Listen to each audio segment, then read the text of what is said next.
Assalamualaikum. Nama nenek saya Siti binti Hashim. Berumur 78 tahun. Saya Masuri. Saya wakil nenek lah untuk rawatan batuk lah. Malam tak boleh tidur, batuk, kepala sakit, sesak nafas, nak pun tegang ni. Okey, batuk nenek ni dah dalam 2 bulan. Mungkin untuk orang tua susah untuk baik lah. Tu nak tanya nenek macam mana nek rawatan lepas dah 3 kali. Alhamdulillah. Buat tu okey lah. Boleh lah tidur. Okey lah, sebenarnya batuk dia dah dapat kurang lah.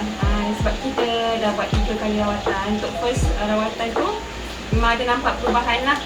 Sebab sebelum ni memang makan ubat banyak. Ubat batuk, minum batuk semua kita bagilah.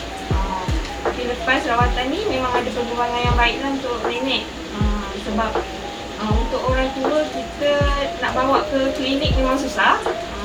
Untuk ke hospital memang susah nak bawa. Sebab dia dah berkerusi roda. So daripada tu saya buat alternatif lain untuk bantu nenek saya lah. Minta rawatan sonatron ni untuk bantu nenek saya ni lah untuk rawatan batuk dia.